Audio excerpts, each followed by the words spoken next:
Today, on Be Something Wonderful, the answer to healing and manifesting the impossible. I am your host, Tom Kearin, and this is the Be Something Wonderful studio of higher consciousness, where we help you level up and become the best version of yourself. Creators, welcome back. I heard from one of you on the channel yesterday that you have been commenting about healing yourself, and you're getting increasingly frustrated. So I promised you that I would comment after I got through my sessions yesterday. But as I read your comments, I thought we've got to really unpack this like we've never unpacked it before. And so here's how I want to start, guys. And whether it's healing or manifesting anything, and whether you're talking about the teachings of Neville Goddard, Dr. Joe Dispenza, Eckhart Tolle, any of these spiritual teachers, or the processes of imagining your wish fulfilled, or the process of meditation or affirmations, all of that's wonderful. But here's what matters most in terms of manifesting or healing everything. Hear this, guys.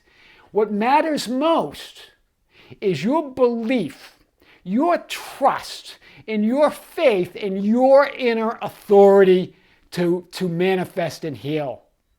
It's all that. It's all based on your inner authority, who you assume yourself to be. I really want to hit this because you know, and I know you hear from me every day, and very rarely do I talk about situations. I always point to my memoir if you want to know about my life, if you want to know what I've been through. But I really want to talk about this because a few years ago, I had something that was very serious. And I have one of my good friends, one of my best friends is a doctor. And he's like, you know, can I do anything for you? I mean, I'm getting phone calls from like I'm dying, right? And not for a moment did I go there. Not for a moment. Right? Although I did follow through on going to things in 3D. I went to a doctor and all that. But I always imagined everything as the path of least resistance, as the bridge of incidents leading to me to all that I want. Even at one point when I was alone one night, working, I had to drive myself to the hospital. I go, maybe I should go. And it was just a thought. And I could hardly drive. And now, guys, as I stood in that, now I do see this doctor once a year, and he says, you're my star. You know, this is and I'm not saying, most people will say, well, that's not really a miracle. But people that call things miracles are the ones that don't believe in their inner authority, don't believe of that powerful inner state. So I wouldn't call anything a miracle. It's natural. It's who you are. And most people will say, well, the doctor did this, or it was diagnosed as this. But when I went in to see it was very possible that it was something really, really serious. But I didn't go there, and all the implications were that it would be. But when I went, it was something different. And the treatment, and I found that the very best doctor who specializes in a new treatment, that it was non-invasive, completely easy, it was outpatient. And here I am now, years later, and I go to see him because I like him. He's a good guy, and that's what's recommended. But it's always the same old conversation. Tom, how's snowboarding? How are you? Hey, you're limping. Why are you limping? To the doctor, you know, he was limping. He goes, that's golf. And it's that nice conversation because I know that intelligence, that loving intelligence is looking out for me. I know that it's both impersonal and it's a love beyond my imagination. And I know that it's caring for me, and I believe in it. And that's what I want you to do. It's your inner authority. Yes, Neville Goddard was amazing. Eckhart Tolle's amazing. And Dr. Joe Dispenza, all of those teachings are amazing. They're all part of the thing that threads this all together. But above all those teachings, and even what I'm saying, go to your inner authority, because that's where the miracles are, if you want to call them miracles. So really, let's unpack this like we never have before. So I want to talk, one of you pointed to this idea of emotion, that you said I more lean towards, Neville got it, that in any state or any reality, you're going to experience all the range of emotions. And so you said emotions don't factor in for me. And I agree with that any state, any reality that you occupy will have the whole range of emotions. Don't be afraid of the emotions. But remember, when I talk about the elevated emotions of joy, peace, and gratitude, I'm talking about those emotions that don't change with moods or don't ever change from one day to the other. That's the deeper stuff underneath all of it. That's what, in all of that joy, that peace, that elevated love, all exist in that present now, in that eternal moment. The only time we have those sort of, quote, negative emotions or even positive emotions that are not permanent is because we're not in the present moment. We were thinking about the future, or we're thinking about the past, or we're thinking about something else, right? That present moment is that love, that joy, that gratitude, those elevated emotions that never change. So let's unpack it. Here's what he says. I feel frustrated because I don't know what more I can do to heal myself.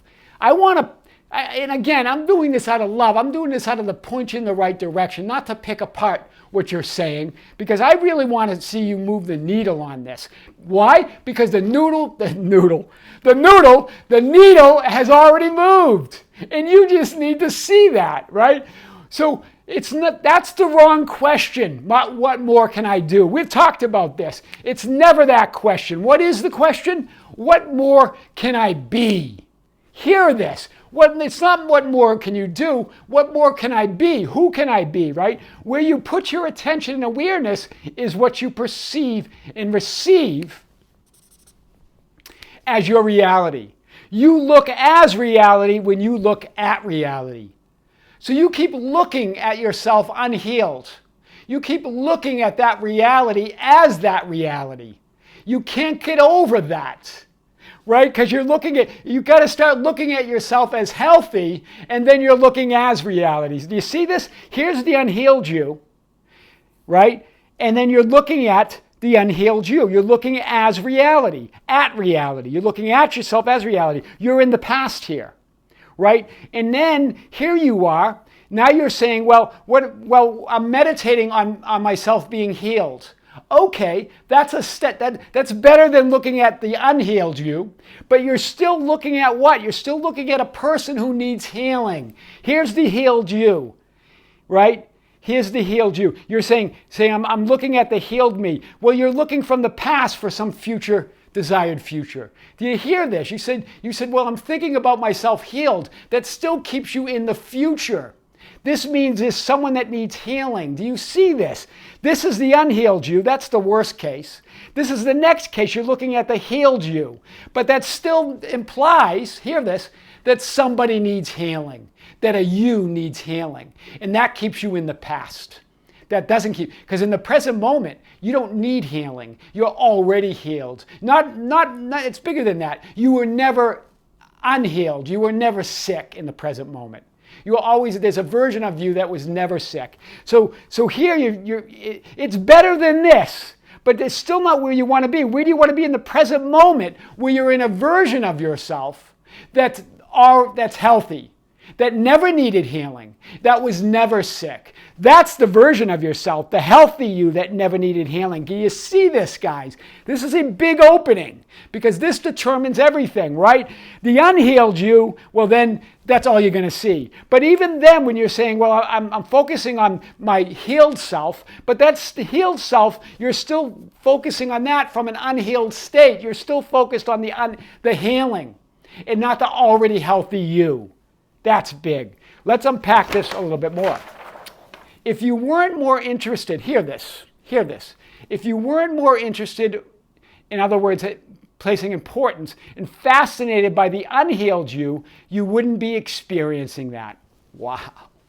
I'm going to hit this again. If you weren't more interested or placing more importance and fascinated by the unhealed you than the healthy you, then you wouldn't be experiencing it. You're more I need you to say, Tom, I'm not fascinated by that. I'm not interested in that. But you wouldn't, if you weren't interested in it, if you weren't fascinated by it, you wouldn't experience it.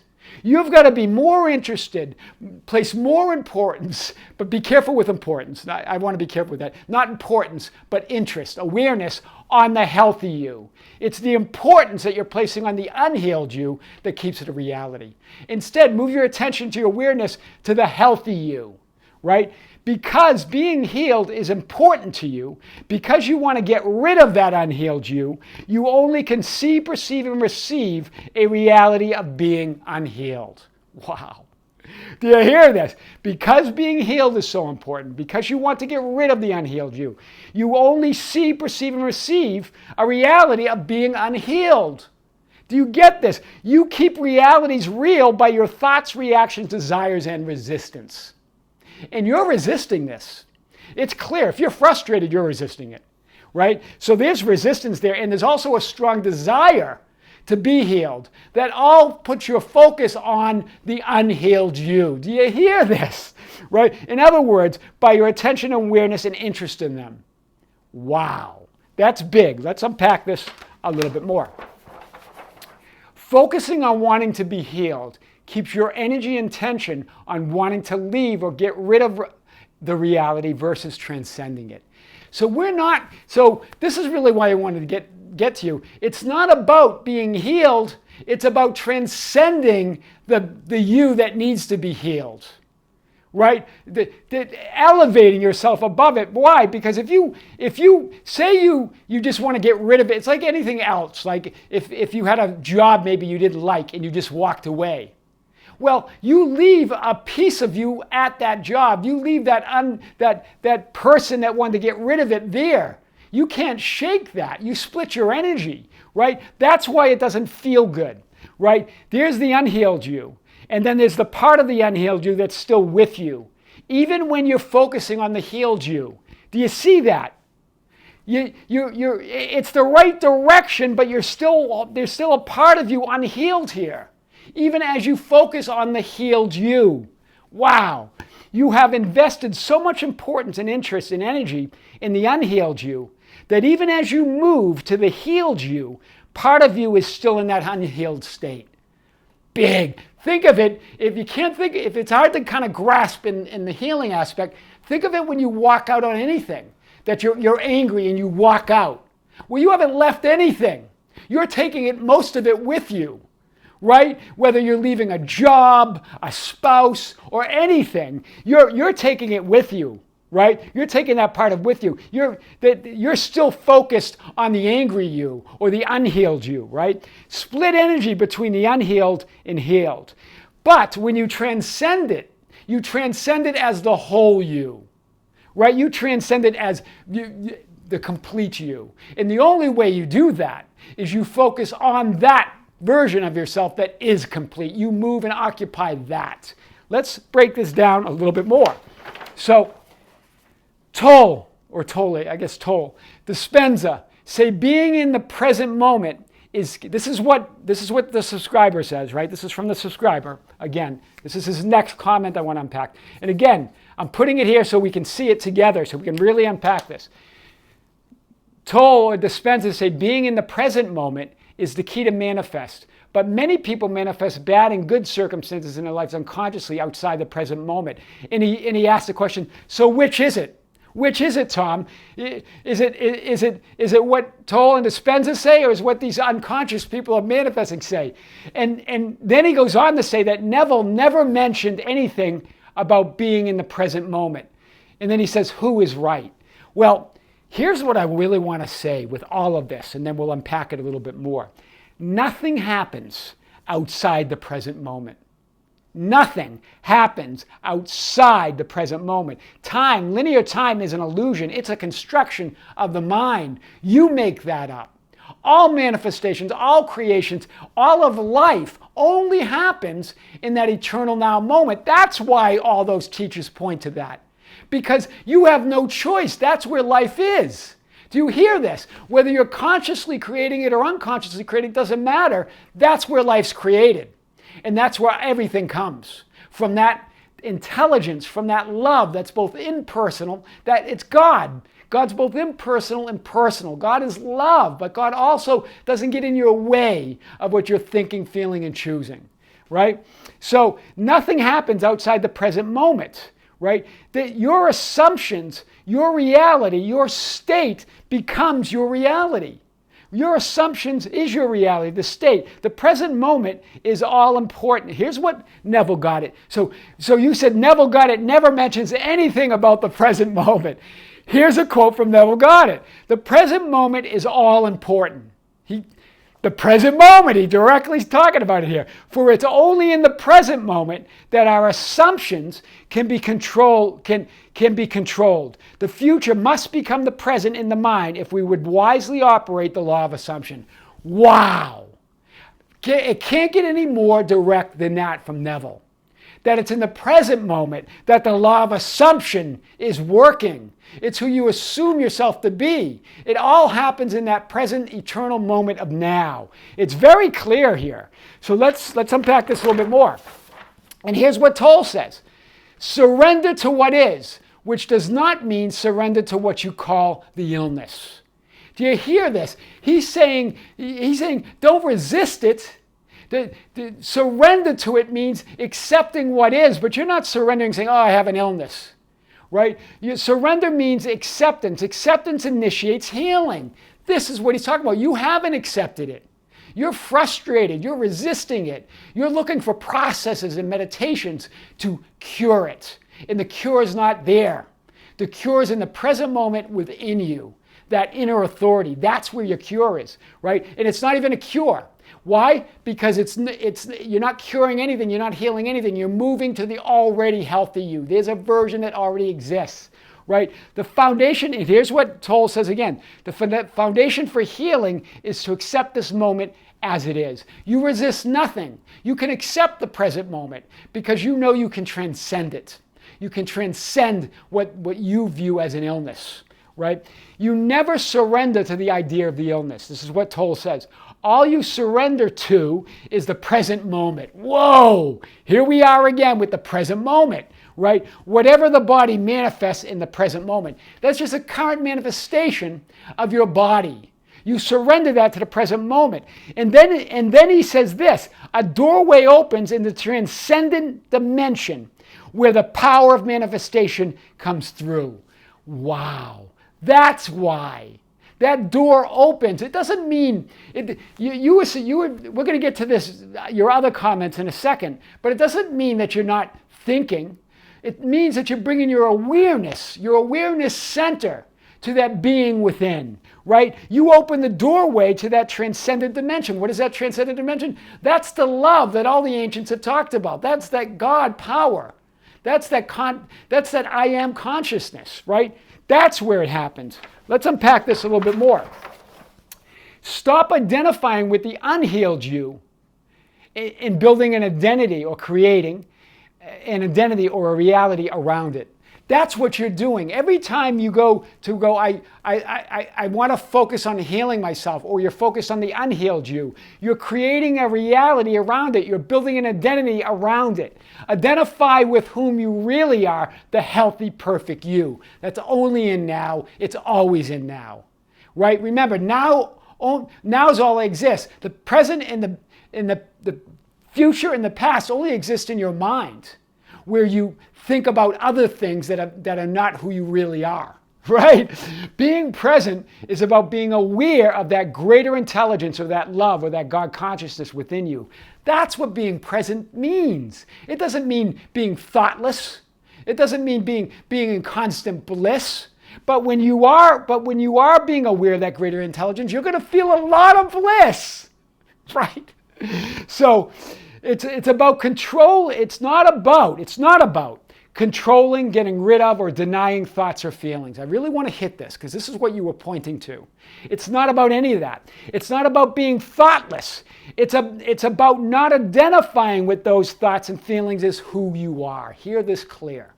It's not about being thoughtless. It's not about ignoring your thoughts and feelings.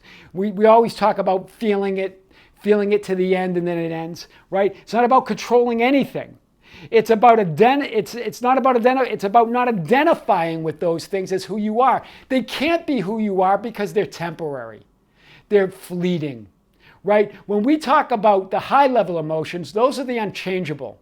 That's the real love. That's the real peace. That's the real gratitude. That's the real bliss that you are that never changes. Everything else is conjured by the 3D mind, right? It's about resonating and identifying more with that greater intelligence, that love that you are, than changing thoughts, feelings, and conditions, right? You're so focused on using techniques like meditation to change or to be thoughtless or to change your thoughts, feelings, and conditions, when really it's not about that. It's about leaving them be.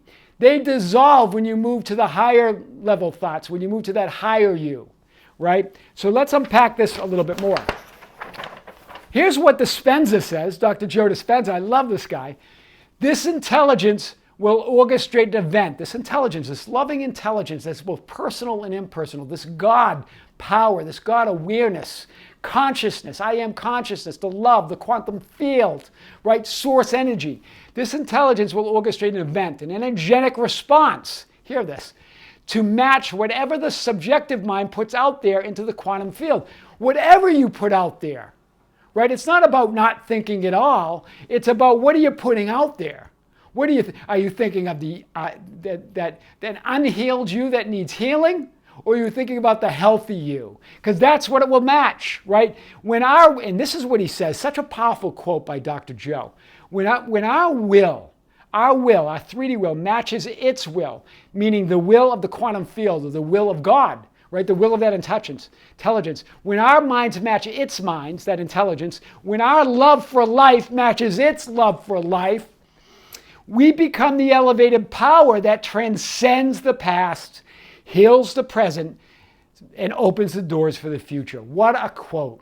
Wow! Healing the present. Hear this, healing the present, transcending the past, because really, that illness that you keep pointing at is in the past. It's not in the present moment. It's not in that version of you that's completely healthy. But you keep holding on to it. You keep expressing interest in it through frustration. Do you hear this? That's interest. You're fascinated with frustration about this, right? God's will is only love for you. And God's will is whatever you will. That's why you have free will. But when you start moving your will to match God's will, only love for you, when you start loving yourself matches God's will because God loves you unconditionally. There are no conditions ever, right? Love for yourself matches God's will or that of that loving intelligence. That's big. Let's unpack this a little bit more. So you mentioned some of these terms, some of them I added. But it's not about thoughtless awareness. It's not about meditating 24/7, right? It's not about being blissful all the time. It's not even about being in the present moment. Or being in the present moment is thinking nothing. You said the present moment is about thinking nothing. No, on the contrary, right? Remember, it's not, those thoughts are just there. You identify with them, think you're thinking them. But it's only your identification with them that makes them real. You can just let them be, let them wander off, right? Bringing the feeling of wish fulfilled into the present moment. You also mentioned that. Oh, that's what Toll meant, or Neville meant, or Dr. Joe meant, that we're bringing the feeling of wish fulfilled in the present moment. I'm here to tell you the feeling of wish fulfilled is the present moment. It is. When you're in the present moment, you're so fulfilled and whole. You've got that God source energy running through you, right? Feeling of wish fulfilled only happens in the present moment, like all of life, right? Here's the key, and this is the key to healing, to manifesting anything you want in life. It's really the answer to reality creation. Being the version of yourself that's already experiencing that reality. We've talked about this, and I have videos where we talk about the meditation to enter that larger version of yourself, and I'm going to have more on this. But let go completely of the old reality. Believing in an unhealed you or even healed you implies that you believe in the old reality. Hear this. This is a huge point. So In order to enter that new version of yourself, you can't take the old you with you, the old man. You've got to leave that. You've got to resurrect, as Neville Goddard says, into that higher you.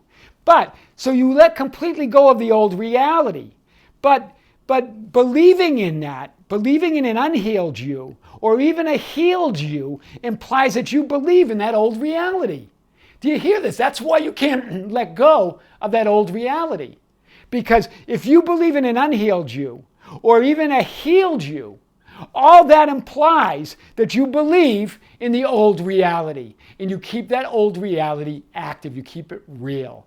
That's why you keep, remember, you look as reality, not at reality. Right? You look at reality, but you're looking as reality. So you're keeping that old reality real. That's a big point. So I just want to add, all states exist. All realities exist. All versions of yourself exist. When? The only time there is, the eternal now, right? Here's what Neville says. The new state becomes comfortable and its naturalness causes you to constantly return to it, thereby making it real. One of you mentioned that I disregard emotions unimportant to me because, or they don't factor in because I just feel the naturalness of the state. Well, that naturalness that you're feeling, you wouldn't even be able to move to it. Hear this. You wouldn't even be able to move to any state or reality, state of being or reality, unless it wasn't that love, that infinite intelligence, that God power, because that exists, is because you can move with it. That's the emotion we're talking about. There's only one real emotion. It's love. Everything else is conjured by 3D. Anything less than love is conjured by 3D. So you're right. Don't factor in the changing emotions of the 3D world, or when you're in, because you're going to feel all emotions when you're in a state. But I'm here to tell you, you wouldn't even be able to move to that state unless you felt those elevated emotions of love, joy, and gratitude. Those factor in, but those are the emotions that don't change with your moods. Wow, that's big. So you will have experiences of all types of emotions while you identify with or occupy or assume a specific state, reality, or version of yourself. This is true. That's why you can't get caught up with the changing emotions. But what's key is your concept of yourself, or with what version of yourself you're identifying. With whom are you identifying? With a larger, higher, greater version, or with that one that's feeling fearful and doubtful and ill, right? Those changing emotions are not who you really are. They only tell you what you're thinking, feeling, assuming, and believing in that moment. So really, emotions do factor in, whether you like it or not, when you're in a state. Because those emotions, those feelings are always telling you what you're thinking, what you're assuming, what you're believing. So even if you occupy a state, and then you start believing something different or assuming something different based on reactions to 3D, you will be moved to another reality or to another state. So I know you said emotions don't factor in, but they actually do, and they're important, because you could have an induced transition where you get moved to an unfavorable lifeline or unfavorable reality if you react to those emotions. But as you said, if you don't factor them in, by that I think you mean by not reacting to them, by them not becoming part of that. That's good. I agree with that. But they do factor in from the standpoint that if you react to it, if you identify with those emotions, if you believe those emotions and feelings are who you are, then you do move to a state that an unfavorable lifeline or unfavorable state. That's what we're talking about. Guys, this really is the answer to healing and manifesting the impossible. I am your host, Tom Kearin, and this is the Be Something Wonderful studio of Higher Consciousness, where we help you level up and become the best version of yourself. Don't forget to subscribe, hit the notification button, like and share our videos. That's how we get our message out. Don't forget to share them on your social media with your friends and family and the channel. Follow us on Facebook at Be Something Wonderful, on Instagram and Twitter at Tom Kearin. You can visit our website at tomkearin.com or besomethingwonderful.com, or write me anytime at info@besomethingwonderful.com. I always love to hear from you. Until next time, with great love and great light, this is Tom. See you soon.